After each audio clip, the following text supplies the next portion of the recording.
नमस्कार मैत्रिणींनो, only stitching YouTube चॅनलवर तुमचा पुन्हा एकदा मनापासून स्वागत. आज आपण बघणार आहोत हळदी कुंकू वाण. हळदी कुंकू म्हटलं की लेडीजच्या मनात फक्त एकच गोष्ट येते, ती पहिली म्हणजे स्टीलच्या वस्तू किंवा प्लास्टिकच्या अशा काही ना काही गोष्टी येतात. म्हणूनच मी काहीतरी हटके करायचं असं ठरवलं. तर आज आपण इथे बघणार आहोत काईट पाऊच.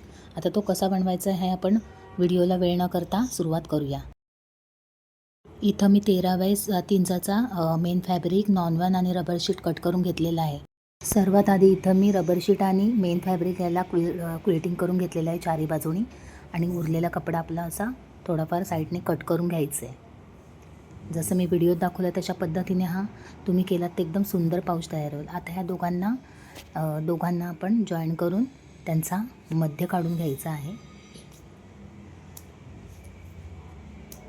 अशा पद्धतीने मध्य काढून घ्यायचं आणि त्याला मधूनच कट करून घ्यायचं, म्हणजे आपले 2 पीस तयार होतील. आता एका पीसला आपण असं ट्रायंगल शेपमध्ये दुमडून त्याचा पण मध्य काढून घ्यायचा आहे. जसं मी व्हिडिओत दाखवलं तशा पद्धतीने त्याचा मध्य. आता याला पण आपण मधूनच कट करून घेऊया. इथं मी नॉन-वन घेतलेला आहे, त्याचं पण मी स्क्वेअरमध्ये 2 पार्ट करून घेतलेले आहे. एक पार्ट आपला तो स्क्वेअरवाला आहे त्याच्यासाठी आणि एक पार्ट आपला ट्रायंगल शेपसाठी. याचा पण आपण ट्रायंगल शेप करून त्याचा मध्य काढून त्यालाही कट करून घेऊयात. हे आपल्याला चेनसाठी उपयोगाला आहे.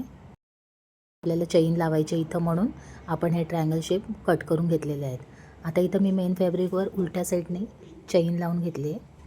उलट्या साईडने चेन ठेवायची, त्याच्यावरती नॉन-वन ठेवायचं आणि त्याला पलटी करून, म्हणजे आपली ही फिनिशिंग पण छान येईल आणि दिसायला पण छान येईल. आता ते झाल्याबरोबर आपण दुसरा मेन फॅब्रिक आणि नॉन-वन असं स्टिच करून घ्यायचं. जसं मी व्हिडिओत दाखवलं तशा प्रकारे स्टिच करून त्याला चारी बाजूने शिलाई मारून घ्यायची. इथं मी रनर ओवून घेतलेला आहे.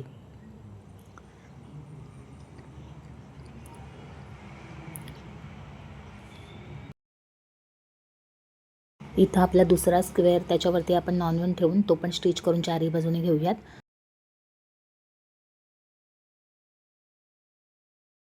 इथं मी 4x4चा एक फॅब्रिक कट करून घेतलेला आहे. तो आपल्याला खालच्या बाजूला लावायचा आहे, पतंगीच्या शेपूट म्हणतो आपण त्याला, ते तसं. आता इथं मी नॉन-वन पण कट करून घेतलेला आहे त्याच्या मापाचाच, आणि त्याला चारी बाजूने शिलाई देऊन त्याचा ट्रायंगल शेप करून आपल्याला ते स्टिच करून घ्यायचं आहे. आणि मध्ये थोडा गॅप ठेवायचा आपल्याला पलटी करण्यासाठी. इथं मी जसं दाखवलं तशा पद्धतीने करा. इथे थोडंसं आपल्याला अर्धा इंच गॅप ठेवायचा आहे आणि दोन्ही बाजूने शिलाई मारून घ्यायची आहे. इथं मी वरच्या साईडला गोल्डन कलरची दोरी आणि खालच्या साईडला आपण बनवलेला ट्रायंगल शेप स्टिच करून घेतला आहे. आणि मग त्याच्यावरती आपण हा मेन फॅब्रिक जो स्क्वेअर कट केलेला होता तो पूर्ण चारी बाजूने स्टिच करून त्याला आपण फिनिशिंग देऊन घेतलेली आहे. फिनिशिंग मी नॉन-वनच्या पट्टीने केलेली आहे. आता त्याला आपण असं पलटी मारून घेऊया. पलटी मारून झाल्यावर त्याची पूर्ण दोन्ही बाजूने अशी टोकं व्यवस्थित बाहेर काढून घ्यायची. अगदी 10 मिनटात असा हा रेडी होणारा आपला काईट पाऊच रेडी झालेला आहे. बघा किती फिनिशिंगमध्ये हा पाऊच रेडी झाला आहे. खूप सुंदर असं वाटतं आहे. आणि हा हळदी कुंकूला वाण म्हणून एकदम बेस्ट आहे या वर्षीला. असेच मी नवीन व्हिडिओ घेऊन येणार आहे. माझ्या चॅनलला सबस्क्राईब केलं नसेल तर सबस्क्राईब करा, लाईक करा, शेअर करा. धन्यवाद.